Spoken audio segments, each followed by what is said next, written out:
Hi there, welcome back. Thank you for watching Until at Home again. I hope you all had a nice weekend, even though it was cold and chilly. And happy Mother's Day yesterday to all the mothers out there. I hope you had a nice Mother's Day. So, this week we're going to be focusing on a whole new topic. Last week we did survival. This week we're going to be talking about ephemeral things. Now, what is something that is ephemeral? Well, ephemeral means that it is short-lasting. The word ephemeral actually comes from the Greek word ephemeros, which means to last only one day.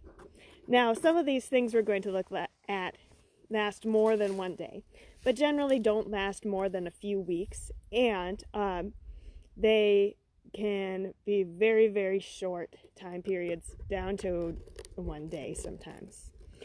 So today we're going to be investigating an ephemeral pond, and then we're going to look at some ephemeral flowers tomorrow and be doing some art and seeing some other things that are ephemeral around here.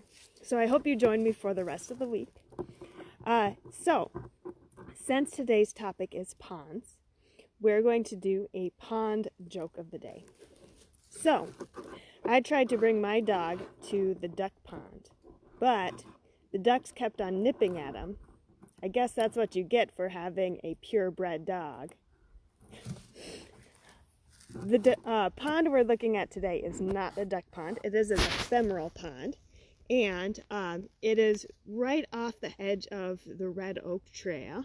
So I'm going to flip my view around so you can see where I am. So I'm right at the corner where this nursery tree stump is. I can talk about that at a different time, but we're going to focus today on the pond. Now, it doesn't look like much of a pond right now. What you're seeing is that really dark, low area. We're on the top of a hill here, and down in the valley, you're going to see some dark earth and some spots where the trees are a little bit darker, they look damp, and that's where the pond is and had been. Now, I've been walking this for several weeks now with my mom, and we've been watching this pond shrink, and I don't want this pond to totally disappear before we get a chance to investigate it. So, this might be one of the last days it exists, and I want to take a peek at it today. So we're going to head down this hill, down to the little pond.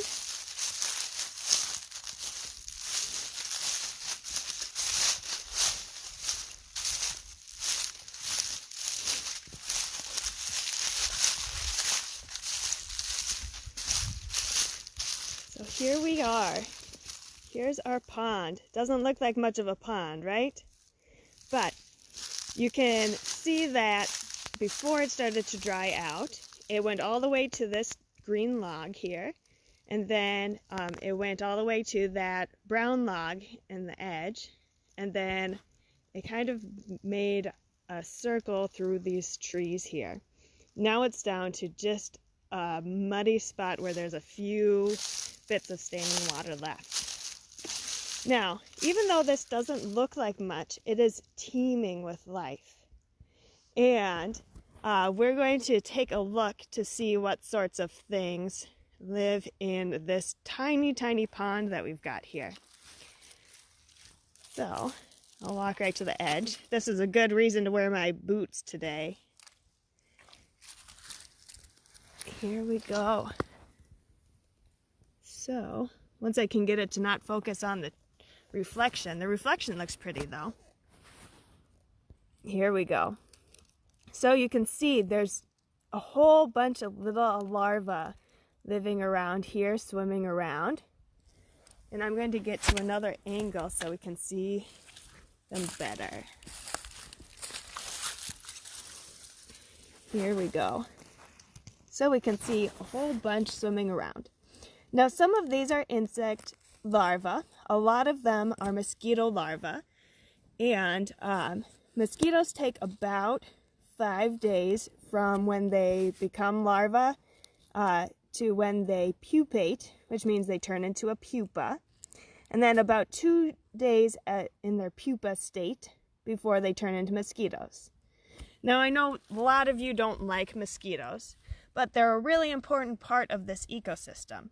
Without these larvae and without the mosquitoes, we wouldn't be able to have all the wonderful animals that live in our forests. The birds feed off of them, the bats feed off of them, all of our amphibians feed off of them, and our amphibians that have to have tadpoles depend on these sorts of little ponds to be able to survive.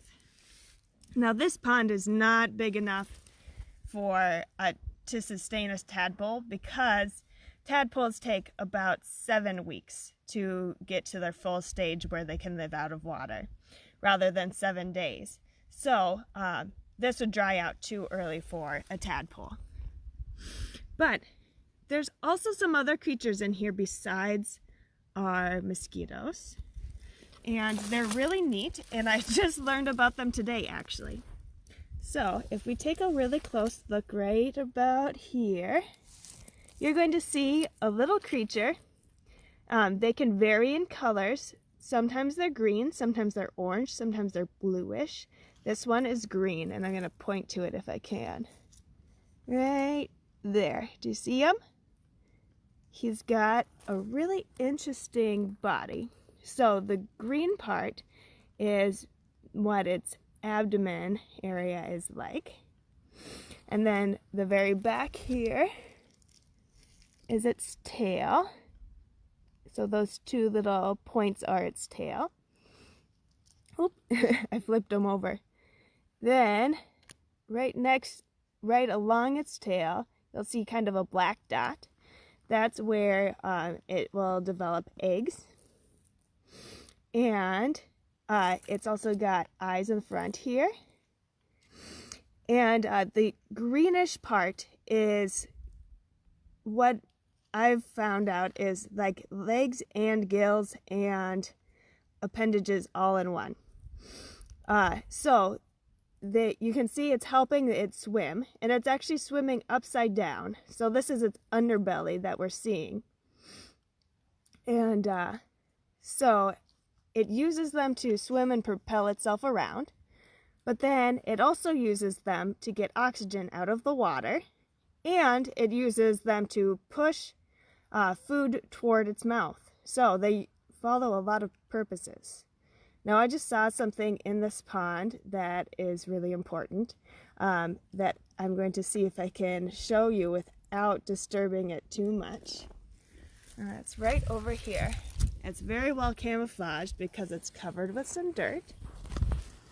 But this guy just hopped in here, and it's a little frog. I might be able to pick this guy up. He's pretty calm right now. Now remember, these are amphibians, so they absorb a lot of things through your skin, through their skin. So you want to make sure your hands are a little bit damp if you're touching an amphibian, and they can't have any sorts of things on them like lotions or bug spray, because that could very much harm the amphibian. So let's see if I can pick this guy up. Oh, good job, little buddy. Here we go. I can't even tell what this guy is because he's so covered in mud. Can any of you tell? Oh, so cute. So this guy can only survive because he's in a place where he can keep his skin damp, and he has places where he can feed on insects. So the insects in here are sustaining him. That's really important. So if you have these sorts of ponds in your land that you protect, make sure that you're keeping these so that our animals can continue to live. Now, I brought out a little jar here so that I could get a closer look at some of the little larvae swimming. So let's take a look at the larvae. So, here we go. It's hard to focus on these tiny little things. But you can see them kind of swimming around, and what happens is their rear end goes up toward the top of the water. This is actually how these mosquito larvae will get their air. And if you disturb them or scare them, they'll swim down. But then after a little while, once they feel comfortable again, they'll float up back to the top. There one goes. It's kind of fun to watch. So there's our little pond. Did you think that you would see so many cool things in one little muddy spot down here? Well, I hope you enjoyed seeing this pond. I learned a lot preparing for this one.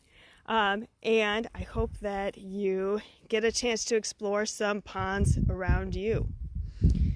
I'm going to switch my view again.